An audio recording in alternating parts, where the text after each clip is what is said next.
What's up, everybody? Frank Valkyria, welcome to the channel. How you guys doing? Today we're gonna talk about the documentary Meghan and Harry and Meghan, whatever you want to call it. And the internet is on fire because two things which are very strange. The documentary is doing extremely well, almost everywhere. But that doesn't mean that people are happy about it. Matter of fact, not so much. And if anything, this documentary, it's backfiring spectacularly. I watched all 3 episodes of Meghan and Harry, and I have to say I'm pretty surprised of all the things that I felt I picked up. In the beginning, especially the second episode, I must say, in the beginning, I picked up this part of the story where she's calling out paparazzi and the fact that she didn't have proper security in Canada that led to a death threat, and therefore after she got the security she was asking for. The second episode, as if you have seen it, it's all about Meghan Markle. Me, a ton of me all the time. Actually, the whole 3 episodes, we could argue it's all about her. So it's really hard not to see that they're trying to garner sympathy for her in every shape or form. Any now and then, Harry gets out of the kitchen bringing some tea and praising the wife just a little more, just in case. I have nothing against men coming out of the kitchen, but in this case, the guy never leaves the kitchen. Anyway, where are we at? So, what I saw in this Toronto police bombshell thing was that I noticed some narcissistic trait similarity with narcissist. It's really hard not to see the similarities. You know, narcissists, they usually act in getting the victim, trying to separate the victim from their family, usually with, claiming of being victim of something, in this case, even that threats. Then they get, to control the narrative in their way. And, of course, the vulnerability of the victim will be exploited. To me, I'm not an expert, of course. I'm just expressing an opinion. I saw that there, and I didn't see it really well. It was like a little bit of a red flag for me, personally. You could argue otherwise. Another thing that really jumped out to me is the fact that now they're sort of like trying to deflect the, let's say, the reason why they went under fire in the first place, which was the interview probably with Oprah Winfrey, where she threw under the bus the whole royal family when the Queen was still alive, blaming that they were all racist. Not singling out one person, just blaming all of them that they were racist, and that probably didn't sit really well both with the royal family and also the English people at large. And there probably we could argue that the rift started. This documentary is doing no favor to them, honestly, despite the fact that they want to garner sympathy for Meghan Markle. It's not doing a very good job. If anything, it shows more of how incredibly entitled this person is about herself, about wanting you and me to understand her side of the story, when in fact, why should we care in the first place? Why should we care in the first place about your angle of the story when it was basically you and your husband that created all this mess, right? Because what I noticed is that even through the documentary, seems very clear that the people were happy. The great majority of people were happy for them, and they welcomed her in England, Great Britain, with open arms. Basically everyone. Maybe somebody not so much, but that's how life works. So the fact that she threw under the bus the whole family, to me, it's another sign of somebody with narcissistic trait. Again, this is just my opinion.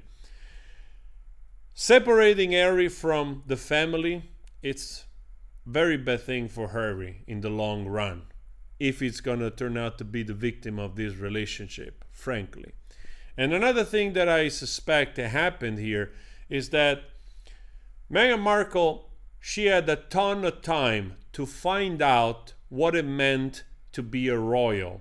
The fact that she expects you and me to believe that she had no preparation whatsoever, and she was so naively prepared, right?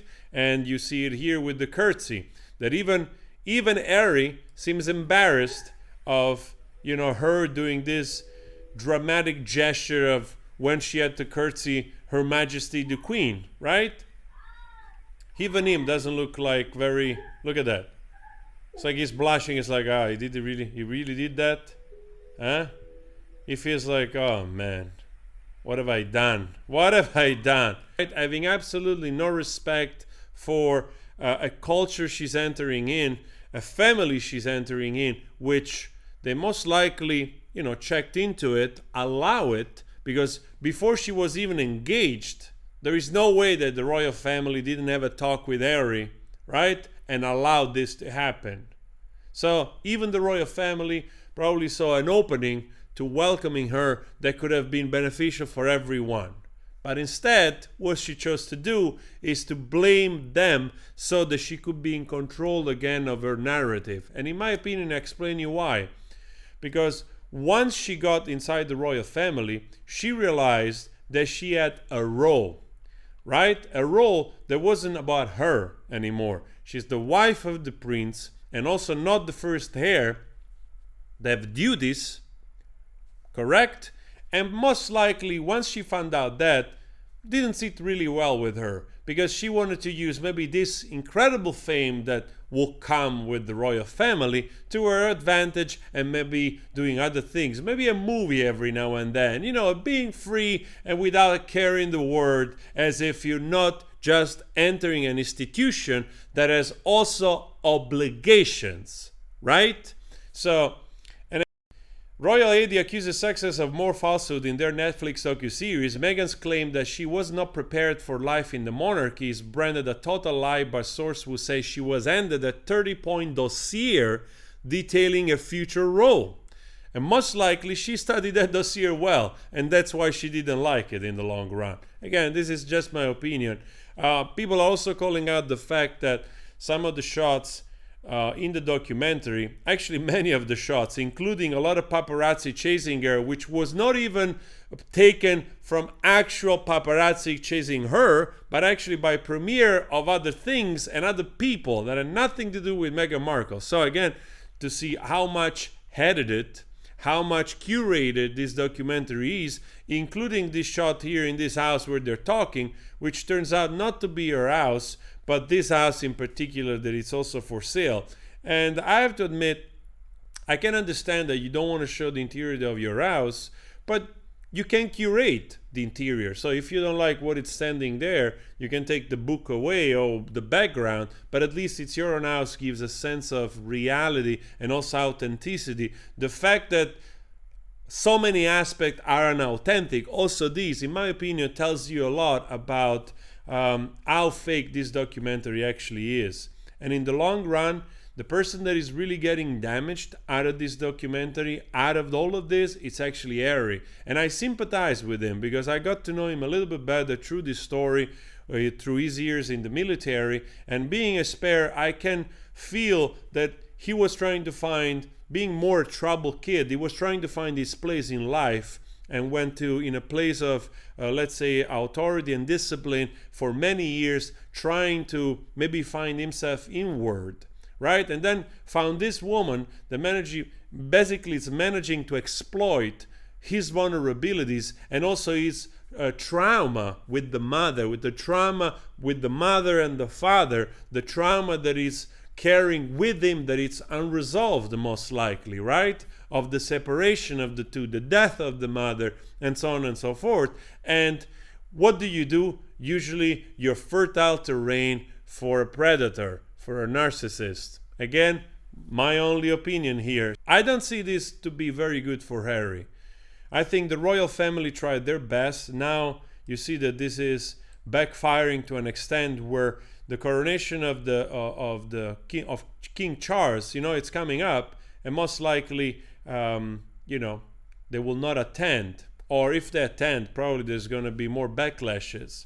I want to also remember, again, people liked her. She's blaming the media, and I understand the paparazzi as snarky, but they would have reserved that treatment for any girlfriend Harry would have brought inside the royal family. Let's not forget that Diana was tall and blonde, a fair skin, and she received probably the worst treatment out of the paparazzi that actually led to her death. So let's keep that in mind. Anybody that Harry would have brought in would have received that type of scrutiny and also snarkiness, or whatever shape or form, whatever dirt they could have come up with would have happened. That's the unfortunate nature also of this tabloid crap that it's published. But the people liked her, and she just threw everybody under the bus, mocking the queen with the curtsy, as you can see right here again. And she mocked that gesture, but she was curtsied by other people in her time to the royal family. And this whole mockery, it's not sitting well with British people, you know, and I understand why. They welcomed you, and you literally spit in the plate where you're eating. That really doesn't sit well. And to conclude this argument, I really feel that the reason she did that is because she wanted to control her narrative. And once she entered the family, was not about her anymore. She wanted to make it about herself, and now she threw everybody under the bus. She's controlling the narrative. She's making money out of it because she needs to. They already capitalized with this documentary that it's like 80 million plus a Spotify 25 million. So they're raking in a lot of money, which she needs, and you don't know.